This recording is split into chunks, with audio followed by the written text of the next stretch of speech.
When it comes to Alyssa Mercante, one of the things that she's failing to understand is the entire concept of the only person on that side of the fence that has taken on this fight is she. And she can't understand why she's getting a bunch of quote unquote what she calls harassment. But when you decide to take the fight to the opposition hits back.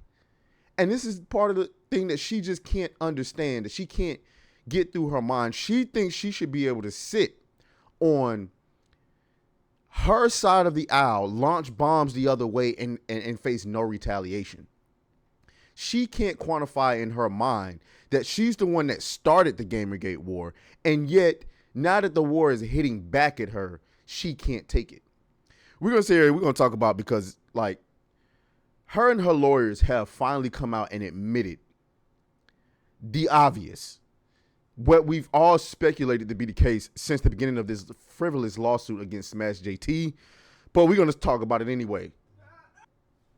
Okay, make sure y'all like the channel, the video, and then subscribe to the channel because we're about to get into it. So, before we even get into that part, notice she's coming after Cult Classic Cakes now. All right, shout out to my girl Cult Classic Cakes, aka Cassie Cakes, So Alyssa Mercante posted a long, I guess, grape threat that she received in her DMs. Let's go and take a look at the original post. Okay, Alyssa Mercante, if the people sending messages like this are parroting your talking points, you might be responsible. First of all, that is a flat lie. Why the fuck you lying? Why you always lying? Oh my God.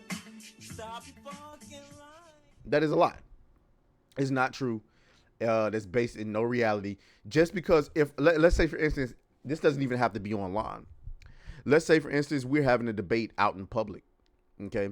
And I have a talking point, and somebody in the crowd is listening to my talking point, and they agree. And so they go off and they slap somebody and then regurgitate my talking point. Is it my fault that he slapped somebody? Yeah, absolutely the hell not. Now, is that a one-to-one comparison? No. But still, let's see what this person says. You are nothing more than a useless fucking whore, a worthless cunt who would let a group of black guys grape her to death in the name of equality.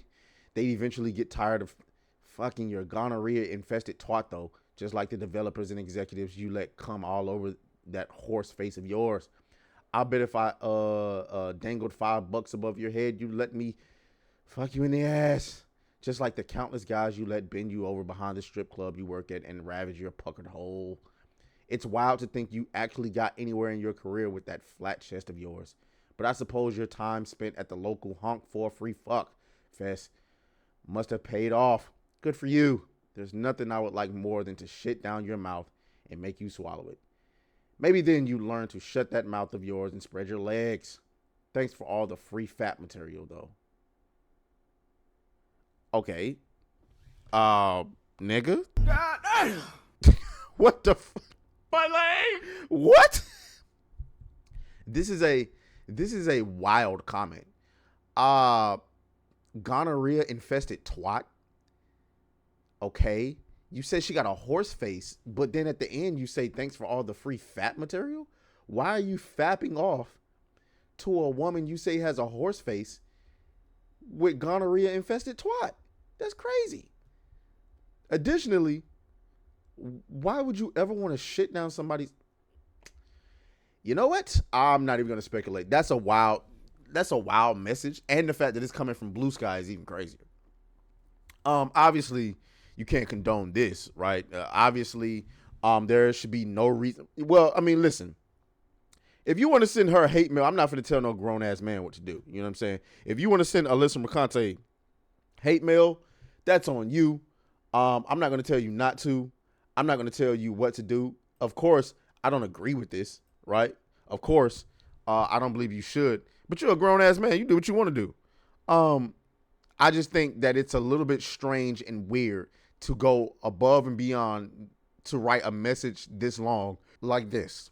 It's a little bit weird to me. It's a little bit strange. And I believe that if you are, I don't know, it's just something, it's either something wrong with your character or something wrong with your mental health that you would go out of your way to send something like this to anybody. But anyway, so coming back to the real reason we're here, This Smash JT posted this. Okay, he says Alyssa's activist lawyers just said the quiet part out loud. What we've presumed since day one, the case is to create an example to push their agenda forward.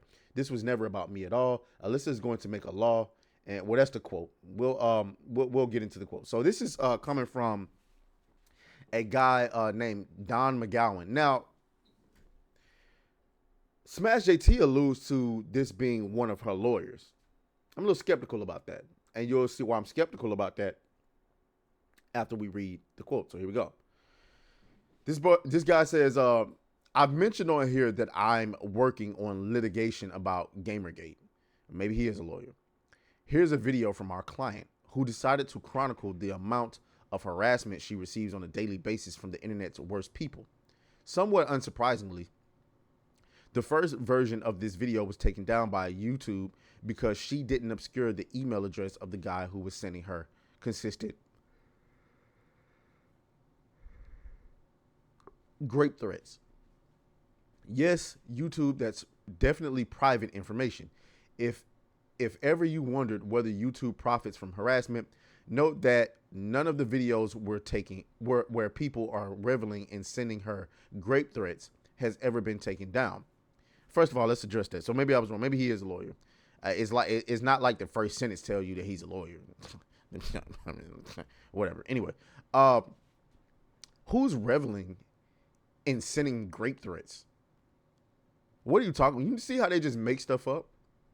There's nobody on this side, not me, not Smash JT, not Hypnotic, not Ryan, maybe Ryan, but not Leon, not Will.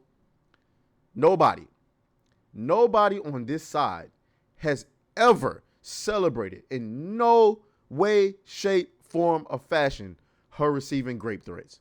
That is a bold-faced lie. And I'm more than betting that a lot of people on this side would be willing to go to court for that fake ass lie. Okay? About 15 months ago, when Alyssa wrote the article she mentioned, she also asked where are the men who said last time that they would never stand for watching women be harassed. I said, hey, I'm men, and I don't even have a job to lose anymore. Well, so you're a simp. My leg! You're willing to put your life and your reputation on the line to do this frivolous lawsuit. So, I guess. So I put out a series of tweets in which I referenced my years running trust and safety programs at my various employers, and how those programs are aimed to keep out assholes. Now, this is the part what made me skeptical about whether or not he's even a lawyer. That doesn't sound like you've been doing lawyer work to me. This got so much rage from the dork web that Fox News wrote a hit piece about me. So I have 0.1% understanding of what this must be like for her. Alyssa is going to make a law. This is where it gets juicy. Alyssa is going to make a law, and that law will hopefully be the beginning of the turnaround of today's hate-filled internet. Of course, it'll be extra hard to turn that ship around now that it's the primary focus of support for the current locus of support. For the current U.S. president. Even still, we beat on boats against the current, borne back ceaselessly into the past. Oh my God! And there it is. Okay, there it is. They basically just told you. There it is. There it is. They just told you. Their goal is to help create a law that can silence you on the internet. That's what they want to do. They want to create a law that prohibits people, especially in the case of YouTubers, from being able to constantly roast your ass for being a dumbass. We talked about this. Some people didn't believe it, but here it is. They basically just admitted it. And I don't know. You know what I'm saying? I got to say this, right? I have to bring this up. I am of the opinion that Smash JT is going to win this case.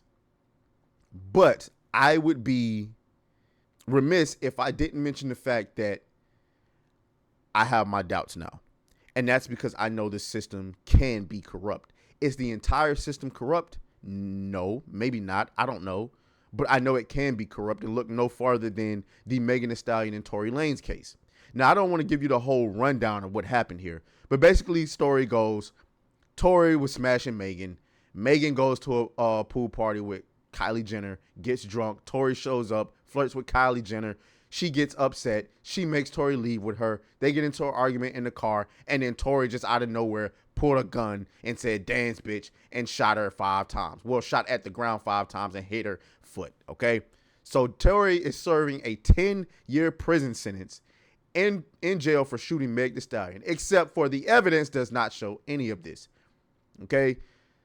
There was none of Tory Lanez's DNA on the gun, no gun residue on his hands. There were 3 sets of DNA found on the gun of 3 other parties that were there, including 2 females and 1 male. But that male was not Tory. In addition, Meg Thee Stallion was proven not to be a trustworthy witness, as she had lied about her sex life, which was very important because, as it turns out, not only was she sleeping with Tory, but she was sleeping with Tory after she knew that Tory was sleeping with her best friend, Kelsey, who was one of the parties in the car. Additionally, Kelsey walked into the courtroom as she testified and was granted immunity, in addition to pleading the fifth several times when asked questions. If you know anything about the law, you can't plead the fifth unless the testimony that you would give would implicate you in a crime. If they had no hard evidence against Tory Lanez and all they had was he say, she say, their job as the prosecution was to prove that Tory Lanez was the only person who could have had motivation to shoot or even do any sort of crime to Meg Thee Stallion that night. If that is the case, how is it that a key witness can come in and be granted immunity if she never committed a crime? Okay, there was a lot to this case, but I don't want to give you the whole 9 because this has nothing to do with that. All I'm saying is, well, it does have something to do. All I'm saying is this was a case that obviously proves that the court system can be corrupted. The bullet fragments in Megan Thee Stallion's foot suddenly went missing. We don't even know if she actually got shot because we have tape where a police officer literally says out of his mouth as she's getting out the car on camera, she just stepped in glass. So all I'm saying is there's a strong possibility that this case against Smash JT could be getting tampered with in ways that we may not be able to know right now. Okay? That's all I'm saying. Y'all let me know what y'all think down in the comments. As always, may the grift be with you. I'll talk to y'all later. Oh, fuck you, fuck you, fuck you, fuck you.